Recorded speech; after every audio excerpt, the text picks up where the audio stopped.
네, 기도하고 오늘 새벽 기도 시간 시작하겠습니다. 하나님 감사합니다. 화요일에 새벽입니다. 화요일 새벽에 저희를 불러주시고 기도하게 하시니 감사합니다. 난 오늘 또 말씀을 읽습니다. 말씀을 봅니다.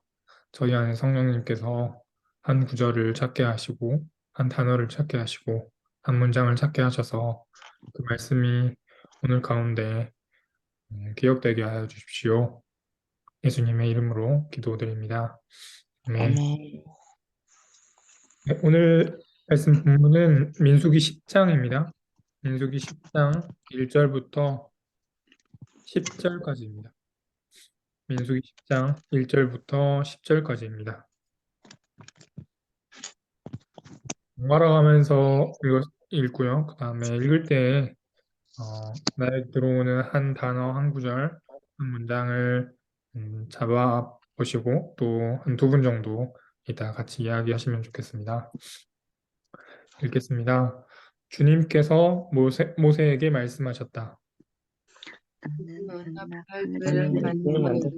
너는 그들에서 만들어라. 그들은 내가 급히 너희와 지는 것들이다. 두 개를 한꺼번에 길게 불면 모든 회중이 회막 어귀에 모여 너에게로 나올 것이다. 그러나 길게 불면 지가 안들 곧 이스라엘의 천부장들만이 너에게로 나올 것이다. 그러나 나팔을 짧게 급히 불면 동쪽에 진을 친 부대들이 진을 뜬다. 두 번째로 짧게 불면 남쪽의 진을 뜬다. 진을 뜰 때에는 나팔을 이렇게 길게 불어라. 총회를 소집할 때에는 나팔을 길게 불어야 한다. 짧게 불어서는 안 된다. 나팔은 아론의 혈통을 이어받은 제사장들만이 불 수 있다. 이것은 너희가 그대로 알려주라. 너희의 땅에서 너희를 공격해온 침략자들에 대항하여 전쟁에 나설 때에는 나팔을 짧게 급히 불어라. 그러면 주 너희의 하나님이 너희를 기억하고 너희 원수들에게서 너희를 구해 줄 것이다.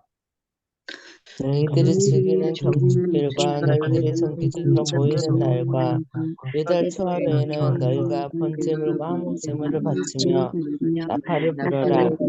그러면 너희들 하나님이 너희를 기억할 것이다. 내가 주 너희의 하나님이다. 아멘. 감사합니다.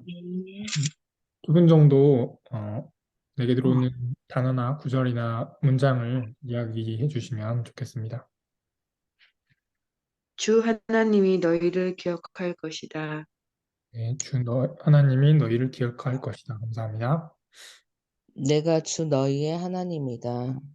내가 주 너희의 하나님이다. 감사합니다. 네, 오늘은 나팔을 주제로 하나님 말씀을 보겠습니다. 민수기 말씀은 이스라엘 민족이 이제 출애굽에서 시내산에서 10개월 동안 머물면서 광야 생활을 준비하게 하시는 하나님의 말씀입니다. 이제까지 없었던 하나님의 지시들이 세세하게 기록되고 있습니다. 하나의 민족으로서 법칙과 삶의 방법들, 방식들을 하나님께서 말씀하셨습니다. 그래서 오늘 본문에서는 하나님은 나팔과 관련해서 이스라엘 백성에게 말씀하십니다. 여러 내용들이 있지만 하나님과 관련된 나팔의 내용들은 첫 번째는 침략자들이 올 때 하나님이 이스라엘 백성을 지킬 때의 나팔이고, 그다음 두 번째는 번제물과 화목제물을 하나님께 드릴 때 그때 또 나팔을 불었습니다. 그러면 왜 하나님은 나팔을 불게 하셨을까요? 라는 이제 질문이 생깁니다. 그때 당시의 상황을 조금 생각해 보면 좋겠습니다. 지금이 아닌 당시 이스라엘 백성은 지금의 창조의 하나님과 지금에는 창조의 하나님과 아브라함의 하나님과 이삭의 하나님, 야곱의 하나님, 또 요셉의 하나님, 출애굽하게 하신 하나님이 한 분 하나님이심을 성경의 말씀을 통해서 지금에는 알 수 있습니다. 그런데 민수기의 이스라엘 백성들 당시에는 성경책이 없었고 또 입에서 입으로 하나님의 사건들이 전해져 내려오고 있는 상황이었습니다. 그래서 하나님을 이스라엘 백성들이 어떻게 이해했는지를 좀 보고자 합니다. 먼저 십계명에서는 나 외에 다른 신을 섬기지 말라라고 말씀하셨습니다. 실제로 그러니까 하나님은 한 분이시지만 이스라엘의 이해로는 여러 우상들을 하나의 신으로 섬길 수 있는 가능성, 그러니까 여지가 있었기 때문에 십계명에서는 그러지 말라라고 말씀하셨습니다. 그래서 다음으로는 지금에는 이제 창조의 하나님, 아브라함의 하나님, 이삭의 하나님, 야곱의 하나님, 요셉의 하나님이 한 분 하나님이심을 성경을 통해 알 수 있었는데 이스라엘 백성은 그것들이 이제 명확하지 않았습니다. 왜냐하면 입에서 입으로 전해져 내려오기 때문이죠. 그다음에 마지막으로 출애굽기 6장 2절과 3절에서 이렇게 말씀하십니다.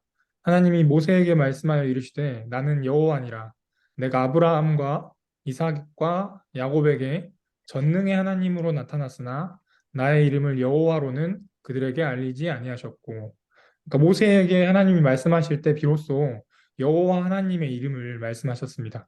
그러니까 그 전에는 엘 샤다이 전능의 하나님이라고 이렇게 다른 이름을 사용하셨죠.